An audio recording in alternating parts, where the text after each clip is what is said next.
नमस्कार दोस्तों, कैसे हैं आप लोग? भारत भाग्य विधाता के नेक्स्ट एपिसोड में मैं दीप कुमार सैनी फिर से आप लोगों का स्वागत है। जैसा कि आप लोगों को पता है कि इस चैनल पे हम सिर्फ भारत और भारत से रिलेटेड मुद्दों की बात करते हैं, जिसमें हम सिर्फ प्रो इंडियन भारत का पक्ष रखते हैं। तो आज हम बात करेंगे तमिलनाडु के नए सीएम बने श्री जोसेफ विजय के बारे में।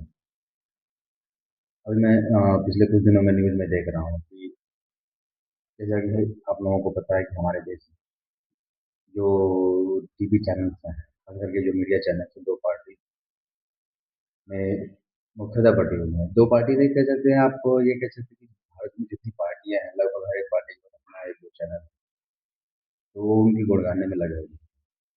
जैसे कि अभी तमिलनाडु के नए नए सीएम की जोसेफ विजय बने, काफी अच्छे एक्टर हैं, काफी फिल्में देखता हूँ, बहुत अच्छे एक्टर। तो कुछ चैनलों में मैं देख रहा था कि बिल्कुल ही उनकी तारीफ पर तारीफ करे जा रहे हैं, जबकि श्री जोसेफ विजय को अभी सीएम बने मुश्किल से 10 दिन भी नहीं हुए।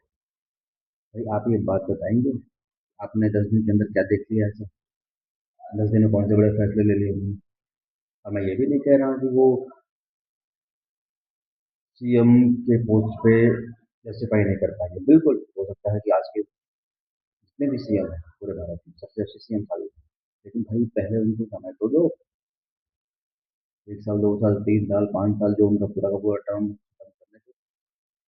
ये कौन सी बात हुई कि अभी उन्होंने अपने सीएम के कुर्सी संभाले कि नहीं, क्योंकि तब तक उनकी तारीफ शुरू कर दिया या फिर उनको उल्टा सीधा बोलना शुरू कर दिया? हमारे संविधान ने, हमारे कॉन्स्टिट्यूशन ने राइट दिया है हर एक पर्सन को इलेक्शन लड़ने का। उन्होंने एक पार्टी बनाई, इलेक्शन लड़ा, इलेक्शन जीता, उन्होंने बाकायदा सीएम बनने की शपथ ली। तो कम से कम कुछ तो समय देना चाहिए, कुछ तो समय देना चाहिए, कुछ समय बाद उनके कार्य को एनालाइज करा जाए एज अ सीएम वो खुद को जस्टिफाई कर पाते हैं कि नहीं। अभी मैं कुछ उनकी हिस्ट्री देख रहा था, जो रिसेंट फैसले उन्होंने लिए, मैं आपके सामने बताना चाहूँगा कि उन्होंने एक तो डिमांड करी है मेडिकल एडमिशन में, मेडिकल कॉलेज में एडमिशन के लिए on the basis of 12th marks. अब जरा सोच के बताइए, जो इंडिया का एजुकेशन सिस्टम है ना, आप जब ग्राउंड पे रहते हो आप सोच के बताइए, जो इंडिया का एजुकेशन सिस्टम आज के लोग ट्वेल्थ में किस तरीके से पढ़ा होगा। हमारे चाहे वो सीबीएसई हो जाए, आईसीएसई हो जाए, चाहे यूपी बोर्ड हो जाए, स्टेट कोई भी स्टेट बोर्ड हो जाए, उस बोर्ड की हालत क्या है आज? क्या सच में on the basis of 12th marks हमें नीट में हमें एमबीबीएस में एडमिशन देना सही रहेगा?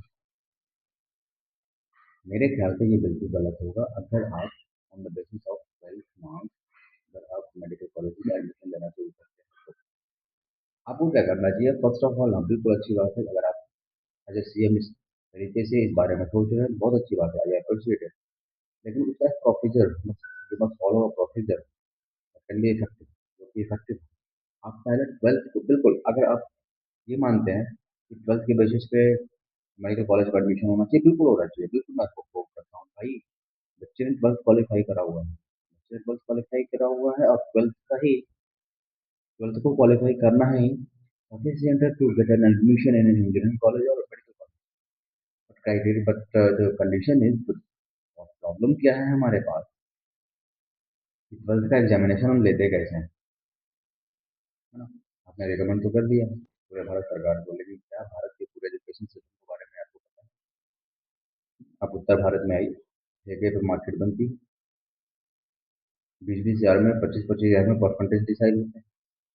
हर 10,000 के ऊपर 5%, 10% मार्क्स बढ़ जाएंगे, ठीक है? यूपी बोर्ड का एग्जाम जो होता है रचना को करी जाती है।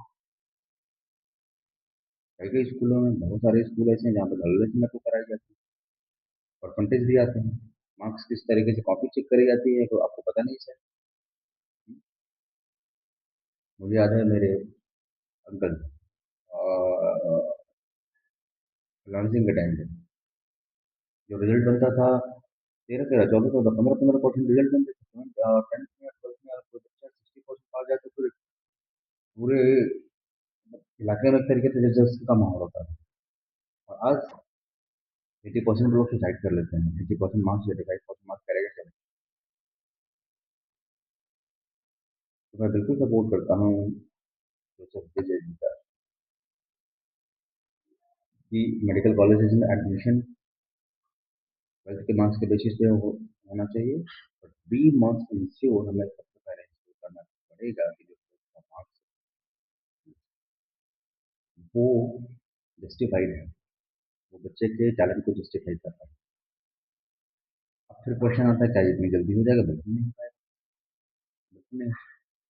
आपको एक पूरा का पूरा सेटअप ऑफिसर बनाना पड़ेगा, पूरे से बच्चों को ट्रेन करना पड़ेगा। ये सोसाइटी में अवेयरनेस आनी चाहिए कि भाई अब पढ़ना पड़ेगा। अब वो जो 80%, 90% मार्क्स आएंगे, वो ऐसे नहीं आएंगे। अब आपके लिए 60% मार्क्स भी पाने के लिए 60% मेहनत करनी पड़ेगी। दूसरा इन्होंने फैसला लिया हुआ है 200 यूनिट फ्री बिजली का। मैं पूछता हूँ क्यों भाई? क्या बिजली उत्पन्न करने में खर्चे नहीं आ रहे? अब ये सवाल बिल्कुल, सवाल के जवाब के बदले में सवाल ये बिल्कुल नाजायज सी बात हो जाएगी कि अगर मैं बोलता हूँ 200 यूनिट क्यों, और आप पूछो क्यों नहीं। मैं ये पूछता हूँ कि जो 200 यूनिट आप बिजली फ्री दे रहे हो, वो पैसे आप उस जगह पे क्यों नहीं लगाते जहाँ पे लगाना चाहिए? फॉर एजुकेशन, फॉर एग्जाम्पल, आप एजुकेशन को फ्री क्यों नहीं करते? बिल्कुल फ्री करिए, ताकि गरीब से गरीब बच्चा भी जाकर के कहीं भी किसी भी कॉलेज में एडमिशन ले सके।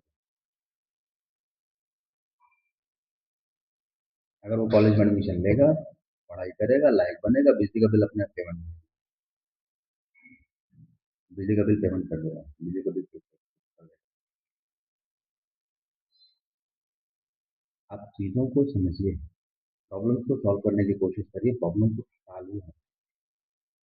नेक्स्ट उन्होंने बात की है महिला सुरक्षा। बिल्कुल आई अप्रिशिएट, आई अप्रिशिएट। महिला सुरक्षा की बात बिल्कुल होनी चाहिए, प्रायोरिटी के साथ होनी चाहिए।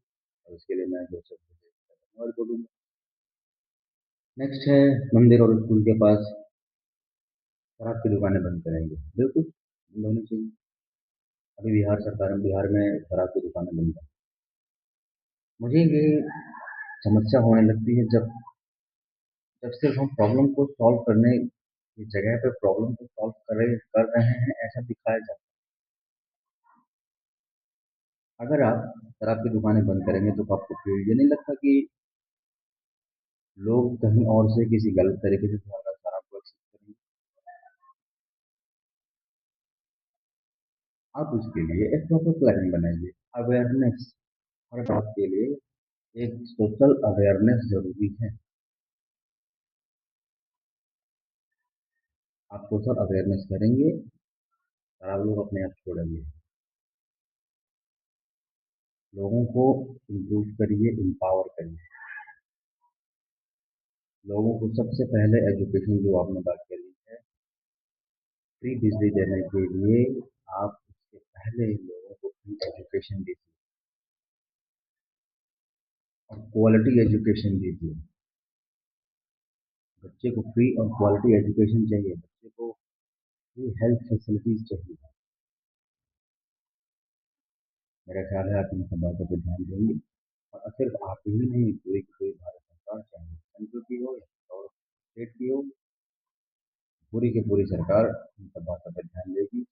जो हम सभी फैसले लेते हैं, हमें उन फैसलों से अपना चुनावी मुद्दा बनाने से पहले थोड़ा सा भारत के बारे में सोचना